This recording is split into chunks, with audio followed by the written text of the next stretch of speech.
Aleluia, aleluia, aleluia.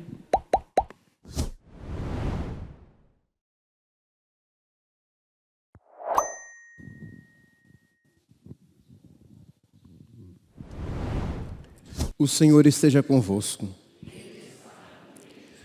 Proclamação do Evangelho de Jesus Cristo, segundo João. Naquele tempo, Jesus ergueu os olhos ao céu e disse: Pai, chegou a hora. Glorifica o teu Filho, para que o teu Filho te glorifique a ti. E porque lhe deste poder sobre todo homem, ele dê a vida eterna a todos aqueles que lhe confiaste.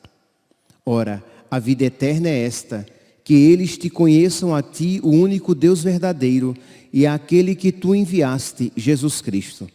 Eu te glorifiquei na terra, e levei a termo a obra que me deste para fazer. E agora, Pai, glorifica-me junto de ti, com a glória que eu tinha junto de ti, antes que o mundo existisse. Manifestei o teu nome aos homens, que tu me deste do meio do mundo. Eram teus, e tu os confiaste a mim, e eles guardaram a tua palavra. Agora eles sabem que tudo quanto me deste vem de ti, pois dei-lhes as palavras que tu me deste, e eles as acolheram, e reconheceram verdadeiramente que eu saí de ti, e acreditaram que tu me enviaste. Eu te rogo por eles. Não te rogo pelo mundo, mas por aqueles que me deste, porque são teus. Tudo que é meu é teu, e tudo que é teu é meu. E eu sou glorificado neles. Já não estou no mundo, mas eles permanecem no mundo, enquanto eu vou para junto de ti. Palavra da salvação.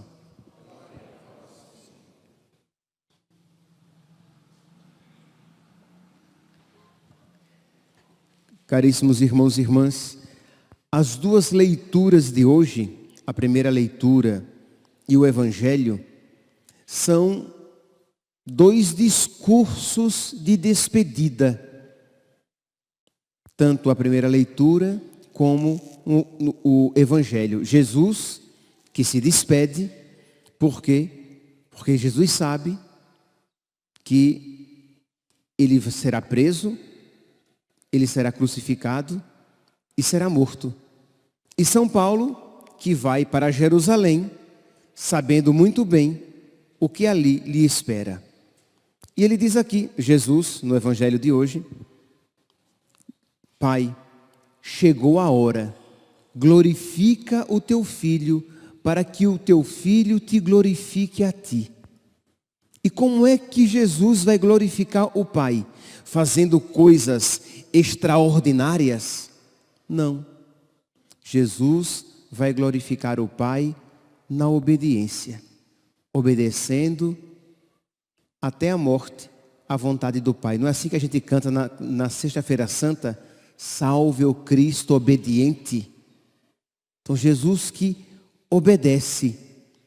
Nós que fomos desobedientes nos nossos primeiros pais e nos nossos pecados pessoais, Jesus vem e sana e sara a nossa desobediência com a sua obediência.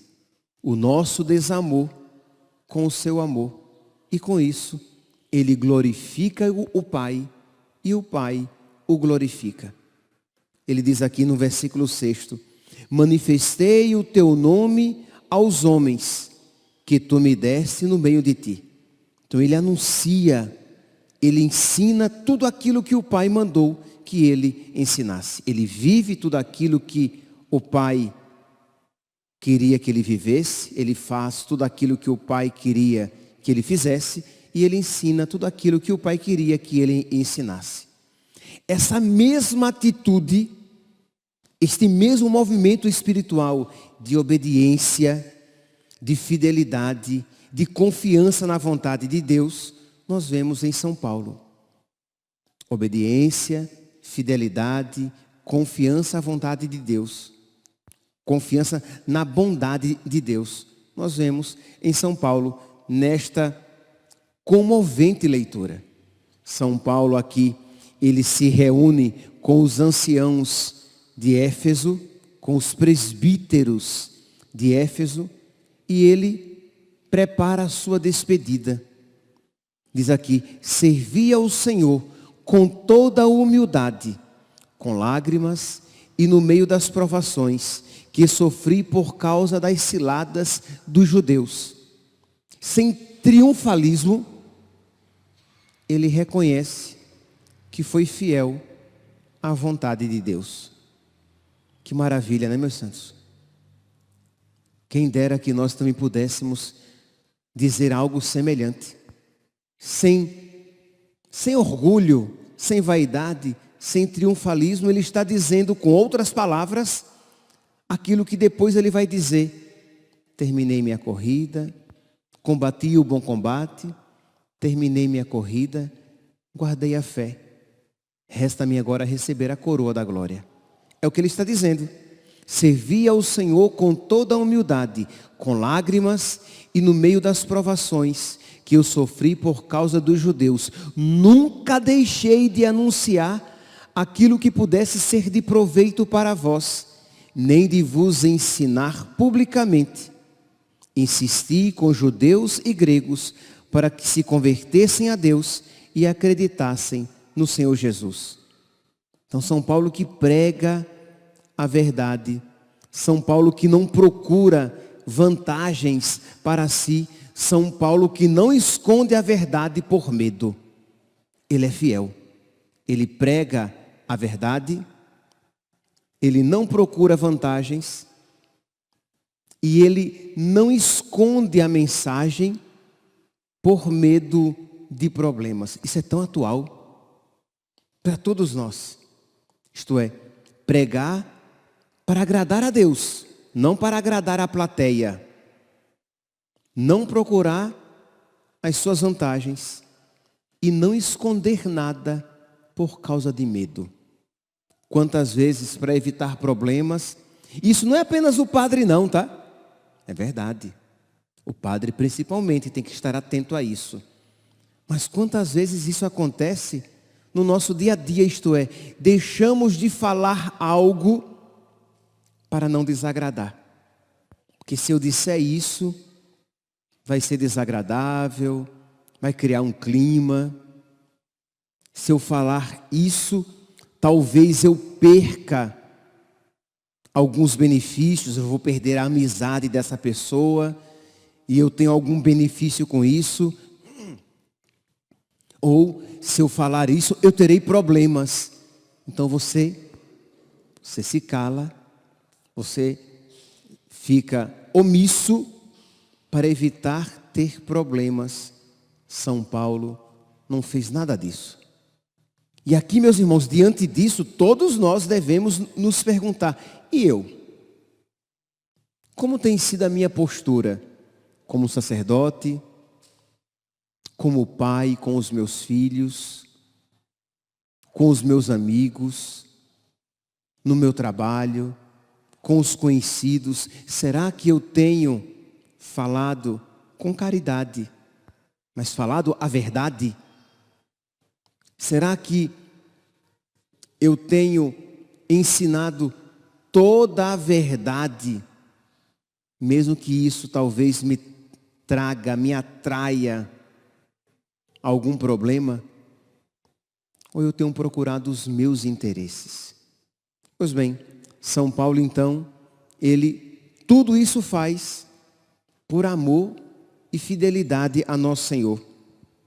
Diz aqui: insisti com judeus e gregos para que se convertessem a Deus. Portanto, versículo 26 agora: hoje dou testemunho diante de todos vós, eu não sou responsável se algum de vós se perder. Ele pregou a palavra, agora cada um está diante de Deus para decidir. Ele disse a verdade, com caridade. Eu não estou mandando aqui ninguém sair com pau e pedra, pregando na pancada. Não, é com caridade, é com jeito, é com paciência, é com sabedoria, mas pregue a verdade. Não picote a verdade. Não selecione aquilo que é mais agradável, seja de você falar, seja daqueles que vão ouvir. Fale a verdade toda. Ensine a verdade. E deixe a pessoa diante de Deus para que ela decida. De modo que São Paulo diz, eu preguei a verdade. Se alguém se perder, não é culpa minha. Eu não sou responsável. Os pais podem dizer isso. Você que é pai, você que é mãe, você pode dizer isso diante de Deus, isto é, eu ensinei aos meus filhos, eu dei o exemplo aos meus filhos, eu rezei pelos meus filhos. Se eles se perderem, a culpa não é minha. Eu ensinei os meus paroquianos, eu dei o exemplo aos meus paroquianos, eu rezei pelos meus paroquianos. São João Maria Vianney podia dizer isso, com toda clareza e perfeição. Se alguém se perder, não é culpa minha. Padre Pio podia dizer isso. São João Bosco podia dizer isso. Mas todos nós precisamos nos converter a cada dia para que, digamos isso, para que cumpramos a nossa missão.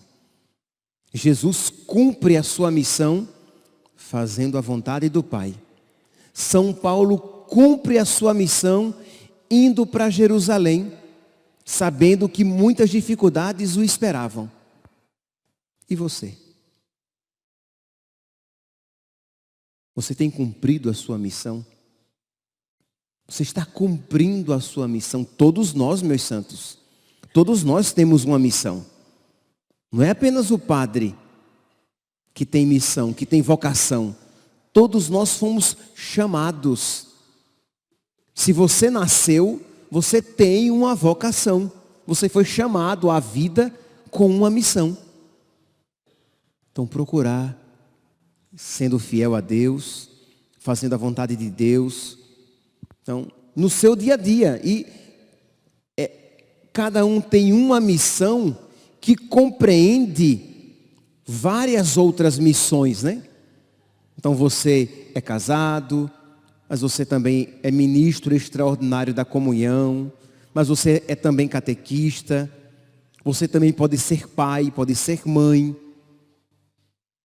Você não é casado, mas você é acólito. Você tem uma missão onde você está.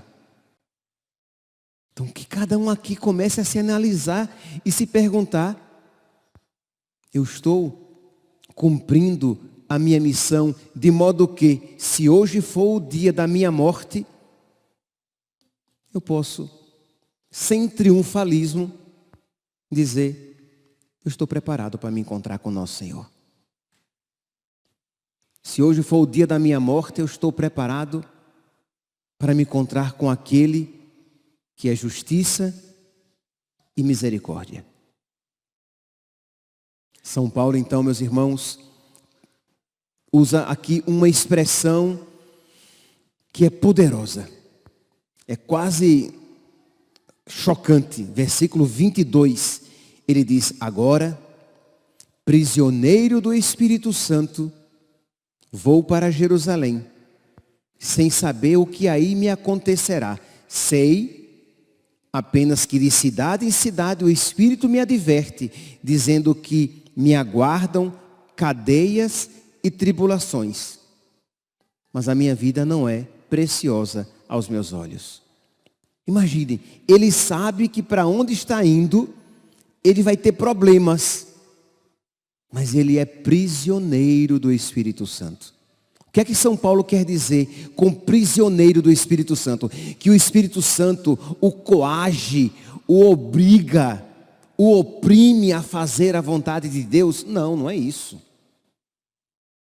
Prisioneiro do Espírito Santo, ele quer dizer que o Espírito Santo está tão presente na sua alma, que Deus está tão presente no seu interior. Lembra? Já não sou eu mais que vivo, mas é Cristo que vive em mim. Pois bem, que o Espírito está tão presente nele que ele se sente incapaz de dizer não a Deus. Mesmo quando Deus lhe pede algo tão difícil. Isto é, ele vai para Jerusalém e é pancada, tribulação, dificuldade, perseguição que ele vai ter. Mas como ele vai dizer não a Deus?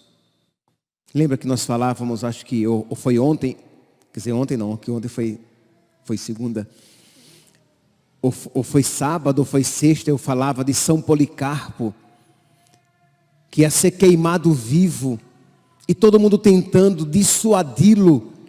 Ele disse, mas como eu vou negar Jesus? Ele nunca me negou. Ele sempre foi fiel. Como é que eu vou virar as costas para ele? É São Paulo aqui, caminhando para Jerusalém, sabendo que dificuldades o esperam, mas ele diz, eu sou prisioneiro do Espírito Santo. É como lá ele diz algo semelhante em 2 Coríntios, capítulo 5, versículo 14, quando ele diz, o amor de Deus nos constrange, nos impele. Isto é, ele se sente pressionado pelo Espírito Santo. Pelo amor de Deus. Ele é tão bom. Ele morreu por mim. Como é que eu vou negar algo para ele? Meus santos, todos nós somos constrangidos por algo. Vamos usar aqui a expressão que São Paulo usa. Todos nós somos prisioneiros de algo. Isto é, todos nós somos movidos por algo. Ou somos movidos por Deus, pelo amor de Deus, pelo Espírito de Deus, que é uma prisão que nos liberta. Quando São Paulo diz que ele é prisioneiro do Espírito, ele é um homem livre para amar a Deus de verdade. Ou somos guiados, somos pressionados, prisioneiros, aí sim, prisão no sentido cabal do termo, pelas nossas paixões, pelo nosso ego, pelo nosso orgulho, pela opinião alheia, pelos medos, pela riqueza, isto é, essas realidades que nos pressionam a agir como agimos. Eu ajo com medo da opinião dos outros. Eu ajo, as minhas atitudes são pelos meus interesses financeiros, pelas minhas paixões desregradas. Por isso que eu faço o que eu faço. Mas a pergunta é, por que você faz o que você faz? Você faz o que você faz porque você é movido por Deus, pelo Espírito de Deus, pelo amor de Deus? Ou você faz o que você faz porque você é arrastado pelas suas paixões, pelos seus interesses, pelos seus desregramentos? Que hoje, meus santos, nesta missa, dentro da nossa novena de Pentecostes, nós peçamos a Deus a graça de nós também sermos impelidos, levados, prisioneiros do Espírito Santo. Louvado seja nosso Senhor Jesus Cristo, para sempre seja louvado.